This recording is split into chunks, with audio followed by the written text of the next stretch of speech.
Hello friends, स्वागत है आप सभी का अपने यूट्यूब चैनल फ्यूचर पॉइंट में। तो दोस्तों, आज के इस वीडियो में मैं बताने वाला हूं बिहार बोर्ड मैट्रिक परीक्षा 2026 के लिए संस्कृत का ऐसे क्वेश्चन जो बिहार बोर्ड में बार बार पूछे जाते हैं। तो इस वीडियो को शुरू से अंत तक देखिएगा, इस वीडियो को कहीं से स्किप मत कीजिएगा और इस चैनल पर आप नए हैं तो चैनल को सब्सक्राइब कर लीजिएगा और वीडियो को लाइक जरूर कीजिएगा। तो चलिए स्टार्ट करते हैं क्वेश्चन की ओर। तो दोस्तों, यहाँ पे आपका पहला क्वेश्चन है, संस्कार कितने होते हैं। आपका क्वेश्चन है संस्कार कितने होते हैं, तो याद रखिएगा 16 संस्कार होते हैं। यहाँ पे आपका ई ऑप्शन राइट आंसर होगा। याद रखिएगा, ये भी क्वेश्चन इंपॉर्टेंट है। चलिए अगला प्रश्न की ओर चलते हैं। तो दोस्तों, यहाँ पे आपका अगला प्रश्न है, भारत भूमि कैसी है।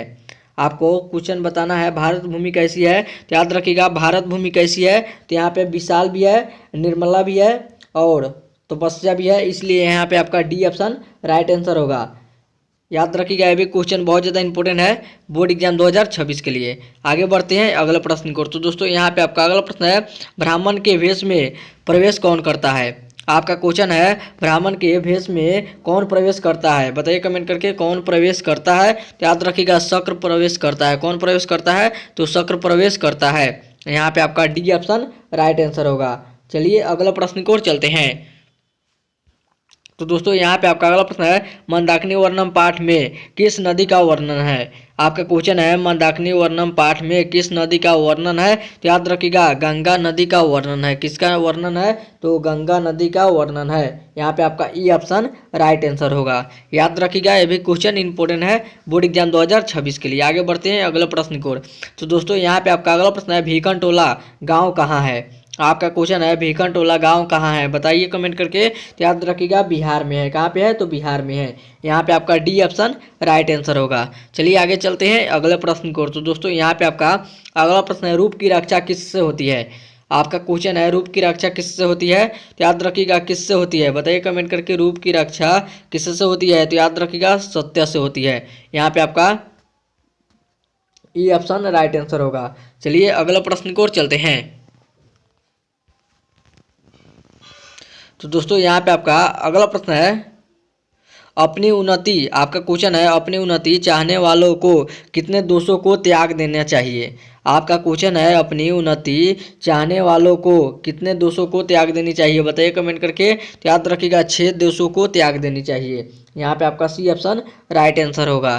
चलिए आगे चलते हैं अगले प्रश्न की ओर। तो दोस्तों, यहाँ पे आपका अगला प्रश्न है, नीतीश लोक पाठ किस ग्रंथ से संकलित है। आपका क्वेश्चन है, नीतीश लोक पाठ किस ग्रंथ से संकलित है, बताइए कमेंट करके किस ग्रंथ से संकलित है। तो याद रखिएगा, विदुर नीति ग्रंथ से संकलित है।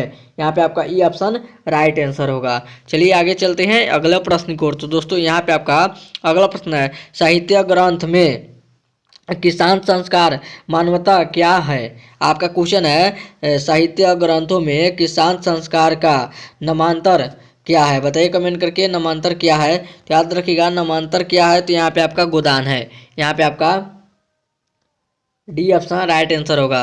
चलिए अगला प्रश्न की ओर चलते हैं। तो दोस्तों, यहाँ पे आपका अगला प्रश्न है, कर्म कांड का वर्णन करने वाला ग्रंथ कौन है। आपका क्वेश्चन है, कर्म कांड का वर्णन करने वाला ग्रंथ कौन है, बताइए कमेंट करके कौन है। तो याद रखिएगा, कौन है, तो कल्प है। यहाँ पे आपका बी ऑप्शन राइट आंसर होगा। याद रखिएगा, यह भी क्वेश्चन इंपॉर्टेंट है बोर्ड एग्जाम 2026 के लिए। आगे बढ़ते हैं अगला प्रश्न की ओर। तो दोस्तों, यहाँ पे आपका अगला प्रश्न है, इस्रापा। आपका क्वेश्चन है, इस्रापा और असहिष्णुता कितने उन्नत करते हैं। आपका क्वेश्चन है, इस्रापा और असहिष्णुता किसको अनंत करता है, बताइए कमेंट करके किसको अनंत करते हैं। तो याद रखिएगा, किसको अनंत करते हैं, तो अशांति को अनंत करते हैं। यहाँ पे आपका बी ऑप्शन राइट आंसर होगा। चलिए अगला प्रश्न की ओर चलते हैं। तो दोस्तों, यहाँ पे आपका अगला प्रश्न है, दानवीर कौन था। आपका क्वेश्चन है, दानवीर कौन था। तो याद रखिएगा, दानवीर कौन था, तो कर्ण था। कौन था, तो कर्ण था। यहाँ पे आपका ई ऑप्शन राइट आंसर होगा। चलिए अगला प्रश्न की ओर चलते हैं। तो दोस्तों, यहाँ पे आपका अगला प्रश्न है, बूढ़े बाघ के हाथ में क्या था। आपका क्वेश्चन है, बूढ़े बाघ के हाथ में क्या था। तो याद रखिएगा, सोने का कंगन था। क्या था, तो सोने के कंगन था। यहाँ पे आपका ई ऑप्शन राइट आंसर होगा। याद रखिएगा, ये भी क्वेश्चन बहुत ज़्यादा इंपॉर्टेंट है बोर्ड एग्जाम 2026 के लिए। आगे बढ़ते हैं अगले प्रश्न की ओर। तो दोस्तों, यहाँ पे आपका अगला प्रश्न है, कालिदास ने किस नदी का वर्णन किया है। आपका क्वेश्चन है, कालिदास ने किस नदी का वर्णन किया है। तो याद रखिएगा, मंदाकिनी नदी का वर्णन किया है। यहाँ पे आपका बी ऑप्शन राइट आंसर होगा। चलिए आगे चलते हैं अगला प्रश्न की ओर। तो दोस्तों यहाँ पे आपका अगला प्रश्न है, स्वामी दयानंद की शिक्षा की शुरुआत किस भाषा माध्यम से हुई। आपका क्वेश्चन है, स्वामी दयानंद की शिक्षा की शुरुआत किस भाषा माध्यम से हुई, बताइए कमेंट करके। तो याद रखिएगा किस भाषा माध्यम से हुई, तो याद रखिएगा संस्कृत भाषा माध्यम से हुई। यहाँ पे आपका ई ऑप्शन राइट आंसर होगा। चलिए आगे चलते हैं अगले प्रश्न की ओर। तो दोस्तों यहाँ पे आपका अगला प्रश्न है, स्वामी दयानंद का बचपन का नाम क्या था। आपका क्वेश्चन है, स्वामी दयानंद का बचपन का नाम क्या था, तो याद रखिएगा मूल शंकर था। क्या नाम था, तो मूल शंकर था। यहाँ पे आपका बी ऑप्शन राइट आंसर होगा। याद रखिएगा, ये भी क्वेश्चन बहुत ज़्यादा इंपॉर्टेंट है बोर्ड एग्जाम 2026 के लिए। आगे बढ़ते हैं अगला प्रश्न की ओर। तो दोस्तों यहाँ पे आपका अगला प्रश्न है, व्याघ्रपति कथा किस ग्रंथ से संकलित है, बताइए कमेंट करके। आपका क्वेश्चन है, व्याघ्रपति कथा किस ग्रंथ से संकलित है, बताइए कमेंट करके किस ग्रंथ से संकलित है। तो याद रखिएगा हितोपदेश ग्रंथ से संकलित है। यहाँ पे आपका ई ऑप्शन राइट आंसर होगा। आपका क्वेश्चन है, व्याघ्रपति कथा किस ग्रंथ से संकलित है, तो याद रखिएगा किस ग्रंथ से संकलित है, तो हितोपदेश ग्रंथ से संकलित है। यहाँ पे आपका ई ऑप्शन राइट आंसर होगा, तो इसको आप याद रखिए। आगे बढ़ते हैं अगला प्रश्न की ओर। तो दोस्तों यहाँ पे आपका अगला प्रश्न है, लक्ष्मी किसका वर्णन करती है। आपका क्वेश्चन है, लक्ष्मी किसका वर्णन करती है, तो याद रखिएगा किसका वर्णन करती है, तो उद्योगी पुरुष का वर्णन करती है। यहाँ पे आपका बी ऑप्शन राइट आंसर होगा, तो इसको याद रखिएगा, ये भी क्वेश्चन इंपॉर्टेंट है। आगे बढ़ते हैं अगला प्रश्न की ओर। तो दोस्तों यहाँ पे आपका अगला प्रश्न है, करमवीर कौन था। आपका क्वेश्चन है, करमवीर कौन था, तो याद रखिएगा राम प्रवेश राम था। कौन था, तो राम प्रवेश राम था।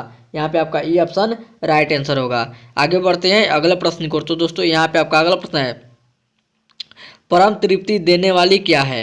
आपका क्वेश्चन है, परम तृप्ति देने वाली क्या है, बता दीजिए कमेंट करके क्या है। तो याद रखिएगा विद्या है। क्या है, तो विद्या है।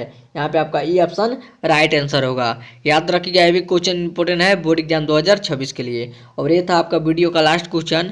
अब वीडियो यहीं पर खत्म करते हैं। उम्मीद करते हैं यह वीडियो आप सभी को बहुत ही अच्छा लगा होगा। तो इस वीडियो में जाते जाते इस वीडियो को जरूर एक लाइक कर दीजिएगा, और चैनल पे पहली बार आए चैनल को सब्सक्राइब जरूर कीजिएगा। तब तक मिलते हैं अगले वीडियो में, तब तक bye bye, thank you for watching. मिलते हैं अगले वीडियो में।